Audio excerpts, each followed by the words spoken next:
తిరుపతిలో ఉన్న కరుణీకర అభివృద్ధి సేవా సంఘం ఆధ్వర్యంలో ఈ నెల 25వ తేదీన సర్వసభ్య సమావేశం నిర్వహించనున్నామని ఆ సంఘం అధ్యక్షుడు సీతాపతి పిల్లై తెలిపారు. తిరుపతి ప్రెస్ క్లబ్లో సోమవారం ఉదయం ఏర్పాటు చేసిన మీడియా సమావేశంలో ఆయన మాట్లాడారు.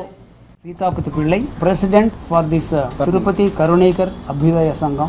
ఆన్ 15th మనము ఒక meeting, annual general body meeting పెట్టుకుంటున్నాము. దాంట్లో వచ్చేసి ముఖ్యంగా స్టూడెంట్స్ ఇన్ ది ప్రొఫెషనల్ కోర్సెస్లో వాళ్ళకి ఎక్సెల్ చేసిన వాళ్ళందరికీ కూడా స్కాలర్షిప్స్ ఇవ్వడం జరుగుతూ ఉంది. ఇది రొటీన్గా ఎవ్రీ ఇయర్ జరుగుతూ ఉంది. ఈ సంవత్సరం కూడా లాస్ట్ బిఫోర్ ఇయర్ కూడా మనం ఇచ్చాము. ఈసారి కూడా మనము మీ ద్వారా అందరికీ తెలియజేయడం అవుతుంది. ఎంత వస్తే అంత చూసుకుని చేయడం జరుగుతుంది. ముఖ్యంగా ఇది స్టేట్ బ్యాంక్ బ్రాంచ్ పైన ఫంక్షన్ హాల్ ఒకటి ఉంది, దాని మీద కండక్ట్ చేస్తున్నాం. థ్యాంక్స్ అండి. ముఖ్యంగా ఈ వివాహ పరిచయ వేదిక కూడా ఆ జనరల్ బాడీ మీటింగ్లోనే చేయడం జరుగుతుంది. మీ ద్వారా తెలియజేయడం ఏంటంటే ఎంతమంది వీలుంటే అంతమంది వాళ్ళు వచ్చి వాళ్ళు అబ్బాయిని అమ్మాయిని చూసుకోవడం, అమ్మాయిని అబ్బాయిని చూసుకోవడము, ఈ ఫోర్కాస్ట్ ఇవన్నీ కూడా వివాహ పేపర్స్ అవి సెట్ చూసుకోవడం అనేది ఒక ఫెసిలిటీ ఇవ్వడం జరుగుతుంది.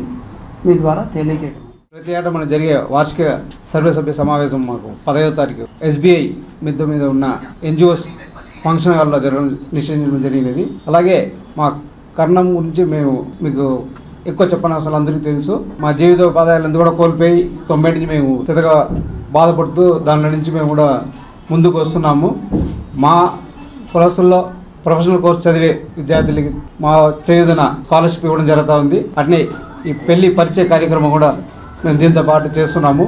దీంతో పాటు సామాజిక సేవలు కూడా మేము పాల్పంచుకోవాలని చెప్పి, ఇక బ్లడ్ డొనేషన్ కాబట్టి మెడికల్ క్యాంప్ కూడా చేయాలని చెప్పి మా కులస్తులు అందరూ కూడా నిశ్చయించడం జరిగింది.